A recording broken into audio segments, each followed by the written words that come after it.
are here for the topic of gamification and instructional design. Really proud to be the instructional design themed presentation today.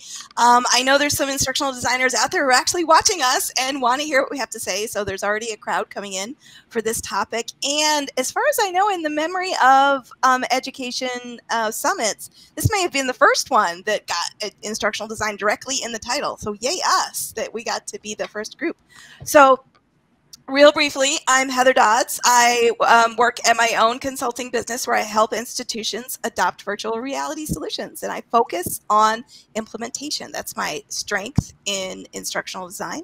And I'd like to actually ask my panel to self-introduce themselves, and let's do this alphabetically, okay? So that means, Aleshia, we're going to ask you to go first. Oh, well, hello. Yes, my name is Aleshia Hayes, and I am an assistant professor of learning technologies at the University of North Texas. I got my PhD from University of Central Florida in modeling and simulation, and I exist in the space between computer science, communication, and psychology. So my research is largely on human-computer interaction, user experience, and particularly I'm interested in learning technologies and specifically XR and looking at learning outcomes and user experience. Excellent. So we, by the way, are both UCF alumni. Woot. Oh, right. I did not know that. Very cool, right? Very cool. All right, Brooke. And Alan in the audience is also UCF alum. Alan Paris, he's in the audience. Very cool. We'll meet afterwards. Let's meet at the after party, guys. Okay. So, Golden Knights. All right, Brooke, you're next. Well, I usually don't talk about my undergrad, but I went to UF. So I feel like I have to mention that. Yeah.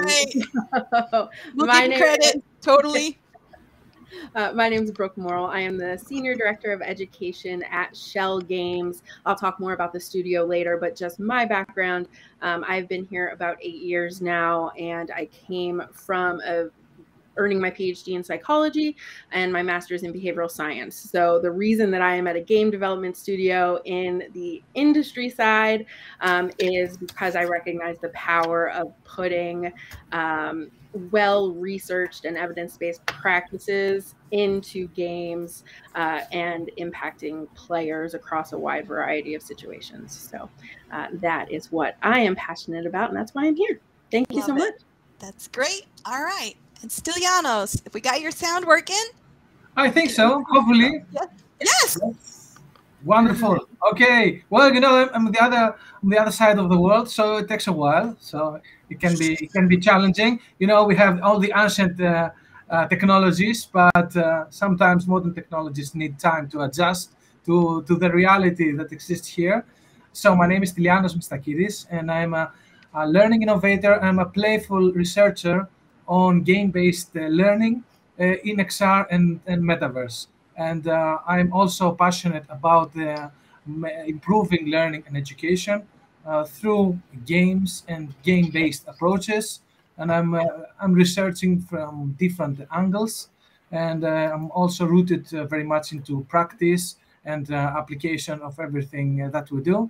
I'm looking forward to sharing everything with you, and hopefully we'll get this started. Excellent. Way to go. All right. So what a great panel we have. By the way, an entirely doctorate panel too. So woot for us totally here today. But here's the plan for what I plan for us to do.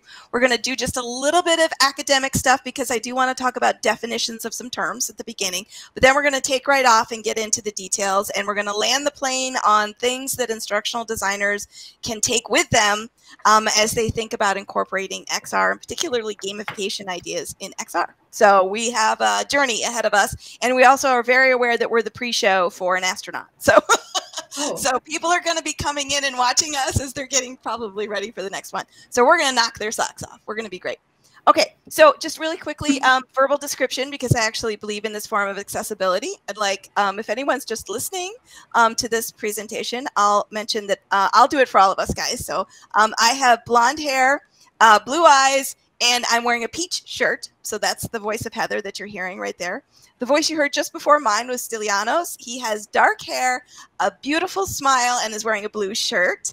And then Aleshia Hayes has dark hair. She's wearing red rimmed glasses, and she's wearing a black shirt. And Brooke Morrell has brown, long hair, has wonderful cheekbones that are very much visible. We can see her when she's smiling, and she is wearing sort of a dark and light color combination. So a little visual description for those of us out there that might be listening more than watching the screen, which is fine. Okay, let's get into this. I wanted to start with sort of a state of gaming. So let's start with gaming, and then we'll move our way into deeper territory.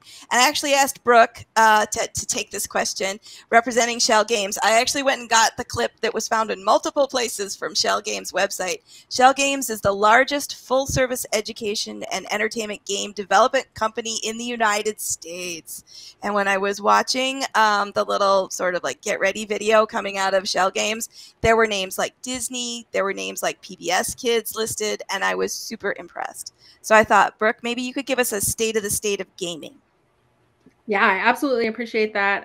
I will give a little bit of a background of us, what we do, and how we approach both transformational games or educational games. I'll use that term interchangeably.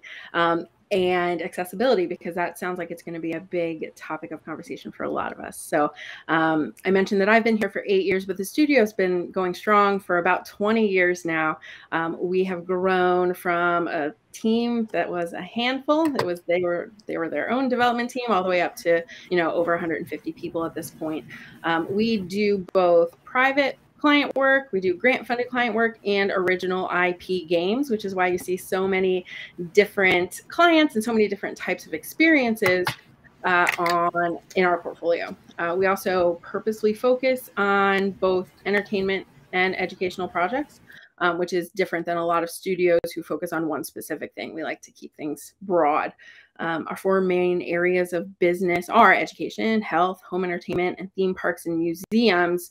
And this is a super broad spectrum of areas, and each area in and of itself is super broad, but doing these types of projects allows us to make really innovative, impactful games and interactive experiences for a wide variety of audiences and purposes. Yeah. So we know, and I think most of us know, that there are similarities in the design process for developing interactive experiences, specifically games that are either in education or entertainment. It is, though, quite difficult to put a game squarely in one of those categories. Usually there's a spectrum involved. And there's also a lot of considerations and processes that we do when we're developing an educational game. So to guide these processes and develop what we feel like are the most state-of-the-art effective games and, of course, XR experiences, we wrote a book. It's called the Transformational Framework. I'm grabbing the link now and I can put it in the chat.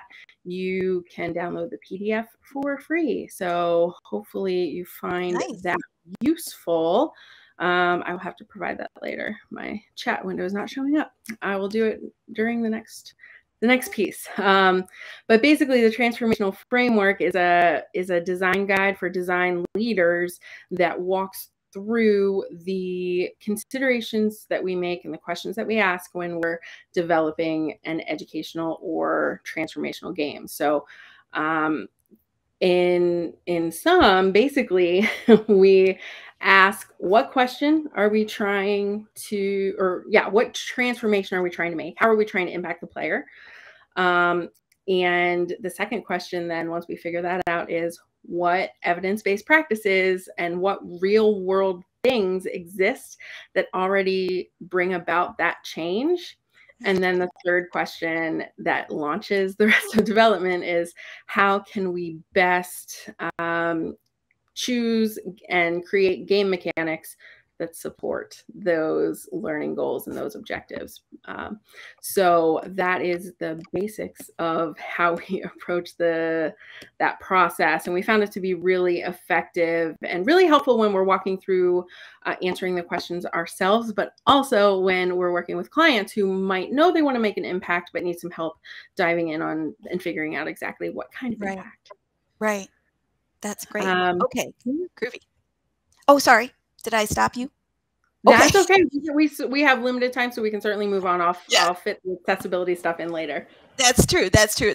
We're going to try to get to it before we finish everything up. And I have a whole bunch of links that we've actually collected, and I'll try to drop them out. And if not, I'll definitely plan on putting them in the Discord. So I'll give a little shout out for the Web Summit Discord. I'll put my links in there too, so people can find them. And if not, you're welcome, I'm sure, to reach any one of us panelists later on into the future, and we will be happy to share with you some of the things that we've referred to. Okay, I just wanted to poke into that just a little bit more because I was checking out this article that came out from Schell Games that was about, it says, how games move beyond the realm of just the gamer.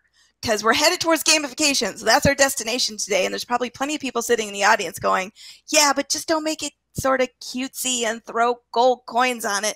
Like, make it mean something, you know? So do you want to address a little bit about the about how Schell Games actually moves it from this idea of thinking, yeah, it's just about collecting gold coins and getting to the top level, to something that actually means something in learning? You hinted to it earlier in your answer, so do you want to talk a little bit more about that? Yeah, certainly. So a really good example is a game that we re-released at the beginning of the year called Lost Recipes. So this is which is featured in the article that you spoke about. This is a game that was designed with education in mind, but is very much in between education and entertainment. If you like a nice relaxing experience where you learn some about cooking, learn some about history, and like progressing through different recipes, then you will find something that you like in Lost Recipes. We needed to, the goal ultimately was to balance enough information about the historical tools and processes and ingredients that you were working with to give you some tidbits to, you know, tell your friends at a dinner party. So you felt like you learned something new that you didn't already know, but not make you read a ton of stuff while you're trying to cook because you're playing the game to enjoy it. So we like to find that nice hybrid area where players can be transformed, but they also enjoy what they're doing. Awesome. Very good. Very cool. And I'm going to stay with you for, I know we're running out of time, so I'm going to zoom. I'm going to talk just a little bit about accessibility features. Do you want to talk about how Schell Games addresses accessibility? Sure. So in brief, we talk about it before development. Our goal is always to pick the big wins, the easy wins, the important wins early on so that we can design to that and not try to retrofit accessibility features in later. And that is just our process, much like as we approach educational games. Awesome. Very cool. All right.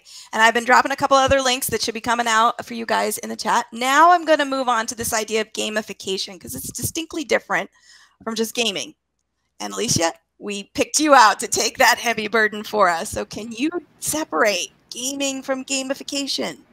Absolutely. It's actually one of my favorite classroom lectures, but I know I have like 3 minutes to summarize. So yeah, a lot of times people are like in my classes, oh, well, I'm not a gamer, and so I don't know if I can really do this. And I'm like, well, gamification is very different from the idea of making educational games, which is by far one of the most challenging things to do at making educational games, of course, being getting the fun and the flow and the learning outcomes all integrated. Now, moving from making educational games, thinking about gamification is just adding game elements to a product. So game elements can be anything from a leaderboard, you know, offering opportunities for socialization, offering opportunities for tracking performance, badges, things like that. So you can add game elements, and it's kind of funny because you very regularly hear people say they're doing gamification and really what they're trying to do is make a game. Gamification is something that you see all the time in things even like insurance apps. In fact, really, I feel like LinkedIn adds gamification elements when they like encourage you to contact people and give you points, like tell you how much you've been contacting people, things like that. Mm-hmm. And your insurance companies do it because basically gamification is applying these elements because what we understand is psychology, right? And of course, Heather could speak much more to this. But because we understand with psychology that people do behaviors that we reinforce and encourage, and things that make us happy encourage us to do them again.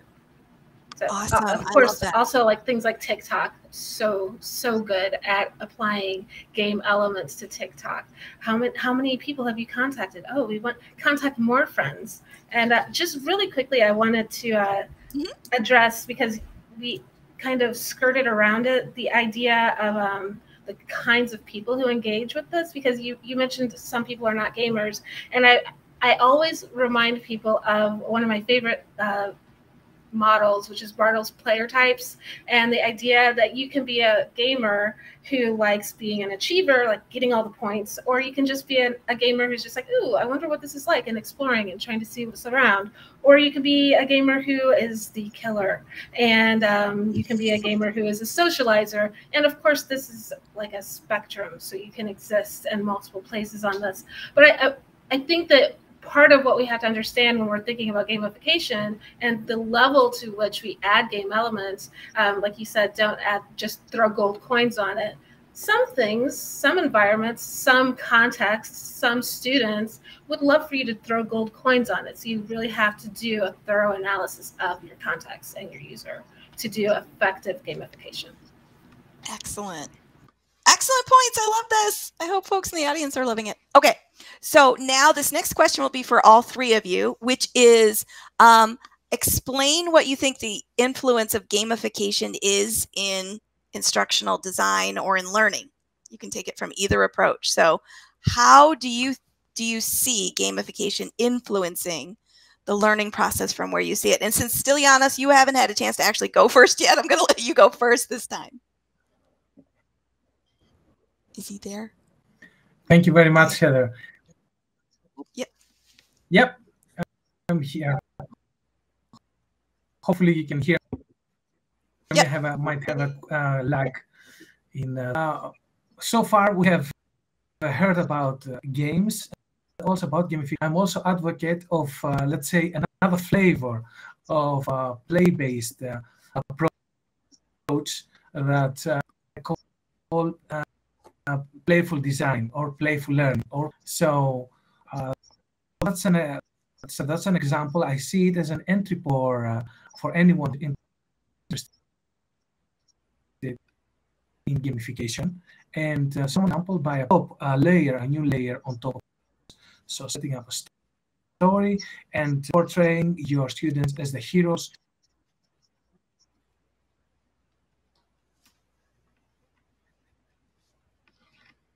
Oh, we lost some of your audio. Anybody else lose Stylianos? I can't hear. Okay. Yeah, I don't hear him anymore. It was there, and then we lost you. But we were getting the idea. I love that playful design. I think. Yeah, I've read some of his work, and I think it's great. And while we're waiting for him to get back, I will just echo what he was saying about the importance of narrative. Right. Yeah. Particularly when you're talking about the humanities, there's so much that we can do in XR that integrates narrative. And again, back to the idea of the player types, even if you're not a gamer, still the narrative can pull people in. And maybe he's back, so I will stop talking. No, thanks for covering. That was great. Stylianos, we're eagerly waiting.